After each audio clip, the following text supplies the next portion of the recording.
বন্ধুরা, এখানে একটি দুধের ফার্মের কর্মী দুধের ভিতর ভেজাল দিচ্ছিল। উপরের অংশে দুধ রেখে নিচের অংশে পুরো পানি ভরে দিচ্ছিল, যাতে করে কেউ বুঝতে না পারে। তারপর ঢাকনা লাগিয়ে বিক্রি করার জন্য রেডি করে ফেলে। তারপর দুধের ফার্মের মালিক এসে বলতে থাকে, 10,000 টাকা দিয়ে এই ফার্মটা আমি শুরু করেছিলাম, আর আজ আমি 10 লাখ টাকার মালিক। তারপর তার শিষ্য বলতে থাকে, সাহেব এটা আপনার কষ্টের ফল। তারপর মালিক বলতে থাকে, আমি এত টাকা ইনভেস্ট করলাম কিন্তু কোনো লাভই পাচ্ছি না, আমার টাকাগুলো কোথায় যাচ্ছে? তারপর শিষ্য বলতে থাকে, মালিক আমার মনে হয় ওই কর্মচারীটা চোর, ও মনে হয় আপনার সাথে গাদ্দারি করছে, ওর উপর নজর রাখেন। মালিক বলে, কিভাবে নজর রাখবো? তারপর শিষ্য বলে, আপনার এই দুধের ফার্মে সিসিটিভি ক্যামেরা লাগান। তারপর বাটপার কর্মচারী বলতে থাকে, হ্যাঁ মনে হচ্ছে এবার 40 কেজি দুধ, কিন্তু উপরে তো আমি মাত্র 4 কেজি দুধ রাখছি, আর নিচে তো সব পানি রেখে দিয়েছি।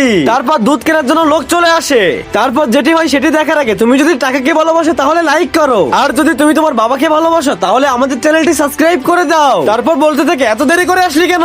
দুধের ক্রেতা বলে, অনেক দূর থেকে আসছে, একটু তো দেরি হবেই। দুধ কি সব আছে? হ্যাঁ ভাই, তোমার দুধ চেক করে নাও, দেখে তো মনে হচ্ছে ঠিকই আছে, 40 কেজি পুরোই আছে। তারপর দুধের ক্রেতা কর্মচারীর উদ্দেশ্যে বলতে থাকে, ভাই আমি একটা জিনিস বুঝতে পারলাম না, আমি প্রতিদিন 8টা ফার্ম থেকে 1 মণ করে দুধ কিনি, কিন্তু দুধ বিক্রি করার সময় আমার 7 মণ হয় কেন? এই 1 মণের হেরফের কেন হচ্ছে?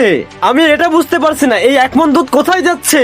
তারপর কর্মচারী বলতে থাকে, আরে ভাই আমি কি জানি, আমার দুধ তো চেক করেই নাও। তারপর সেখানে মালিক চলে আসে এবং বলতে থাকে, আমি এটা বুঝতে পারছি না, আমার টাকা গায়েব কিভাবে হচ্ছে? এই দেখো ভাই, আমার দুধের ফার্মের দুধ বিক্রি করার কপি, দুধ তো প্রতিনিয়ত বিক্রি হচ্ছেই না, তুমি লাভবান হচ্ছ না আমি লাভবান হচ্ছি, আসলে টাকাটা যাচ্ছে কোথায়? তারপর দুধের ক্রেতা বলতে থাকে, আরে ভাই আমি জানি না, আমি এমনিও অনেক লসে আছি। তারপর শয়তান শ্রমিক মালিকের উদ্দেশ্যে বলতে থাকে, আরে সাহেব আপনি জানেন না, এ কম টাকায় দুধ কিনে অনেক টাকায় বিক্রি করে, এ অনেক লাভবান হয়। তারপর মালিক বলতে থাকে, কিন্তু আমার কেন লস হচ্ছে?